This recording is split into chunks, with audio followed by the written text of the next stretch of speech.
Job 38. Then the Lord answered Job out of the whirlwind and said, Who is this who darkens counsel by words without knowledge? Now prepare yourself like a man. I will question you, and you shall answer me. Where were you when I laid the foundations of the earth? Tell me if you have understanding. Who determined its measurements? Surely you know. Or who stretched the line upon it? To what were its foundations fastened?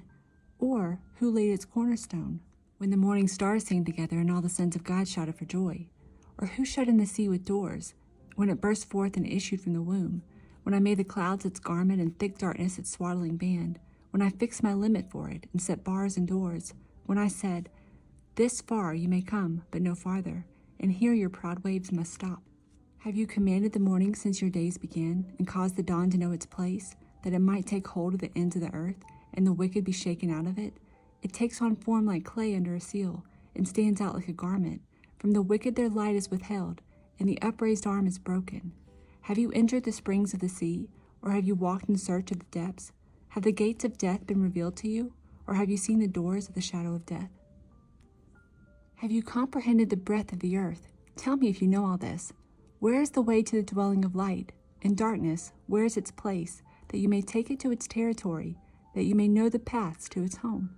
Do you know it because you were born then, or because the number of your days is great?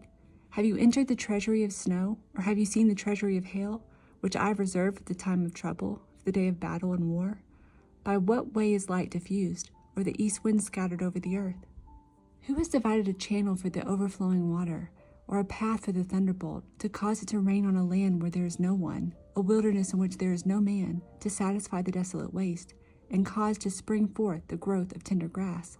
Has the rain a father, or who has begotten the drops of dew? From whose womb comes the ice, and the frost of heaven, who gives it birth? The waters harden like stone, and the surface of the deep is frozen. Can you bind the cluster of the Pleiades, or loose the belt of Orion? Can you bring out Mazareth in its season, or can you guide the great bear with its cubs? Do you know the ordinances of the heavens? Can you set their dominion over the earth? Can you lift up your voice to the clouds, that an abundance of water may cover you? Can you send out lightnings, that they may go and say to you, Here we are? Who has put wisdom in the mind, or who has given understanding to the heart? Who can number the clouds by wisdom, or who can pour out the bottles of heaven when the dust hardens in clumps and the clods cling together? Can you hunt the prey for the lion, or satisfy the appetite of the young lions when they crouch in their dens or lurk in their lairs to lie in wait? Who provides food for the raven when its young ones cry to God and wander about for lack of food? 39. Do you know the time when the wild mountain goats bear young? Or can you mark when the deer gives birth? Can you number the months that they fulfill? Or do you know the time when they bear young? They bow down, they bring forth their young, they deliver their offspring. Their young ones are healthy, they grow strong with grain. They depart and do not return to them. Who set the wild donkey free? Who loosed the bonds of the onager? Whose home I have made the wilderness, and the barren land his dwelling? He scorns the tumult of the city. He does not heed the shouts of the driver.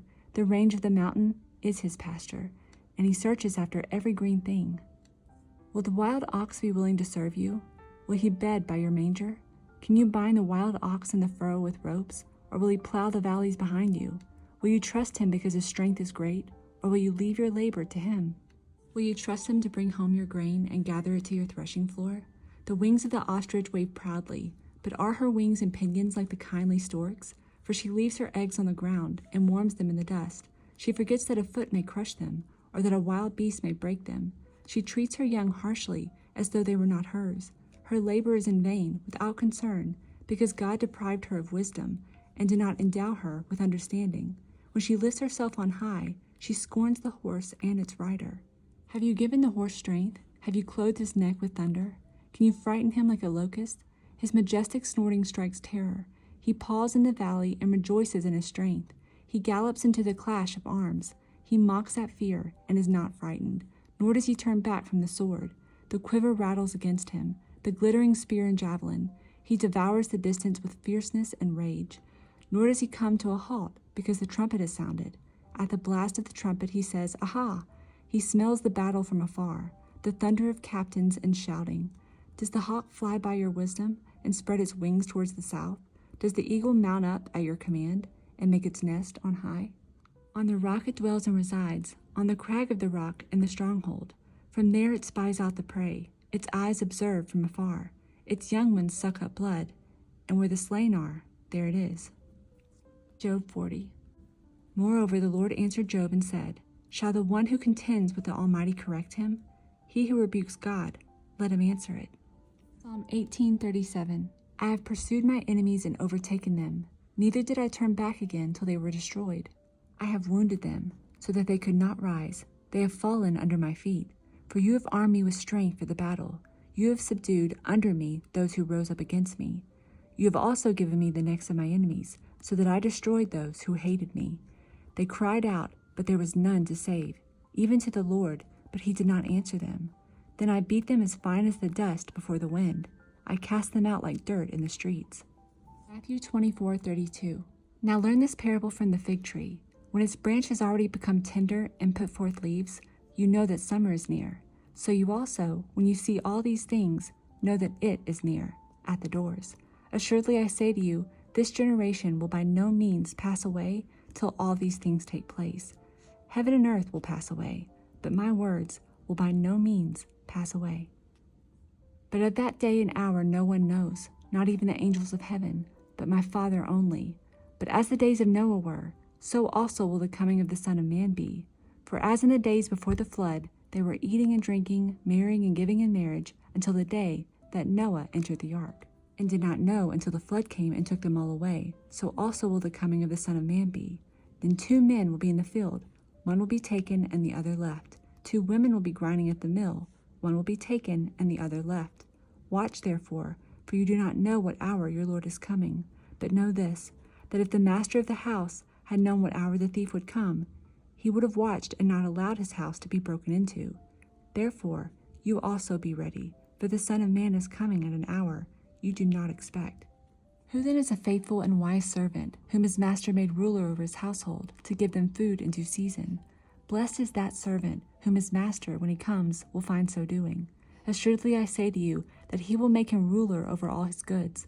But if that evil servant says in his heart, My master is delaying his coming, and begins to beat his fellow servants, and to eat and drink with the drunkards, the master of that servant will come on a day when he is not looking for him, and at an hour that he is not aware of, and will cut him in two, and appoint him his portion with the hypocrites. There shall be weeping and gnashing of teeth. Matthew 25. Then the kingdom of heaven shall be likened to 10 virgins who took their lamps and went out to meet the bridegroom. Now 5 of them were wise, and 5 were foolish. Those who were foolish took their lamps and took no oil with them. But the wise took oil in their vessels with their lamps. But while the bridegroom was delayed, they all slumbered and slept. And at midnight a cry was heard, Behold, the bridegroom is coming, go out to meet him. Then all those virgins arose and trimmed their lamps. And the foolish said to the wise, Give us some of your oil, for our lamps are going out. But the wise answered, saying, No, lest there should not be enough for us and you, but go rather to those who sell and buy for yourselves. And while they went to buy, the bridegroom came, and those who were ready went in with him to the wedding, and the door was shut. Afterward the other virgins came also, saying, Lord, Lord, open to us. But he answered and said, Assuredly I say to you, I do not know you. Watch therefore, for you know neither the day nor the hour in which the Son of Man is coming.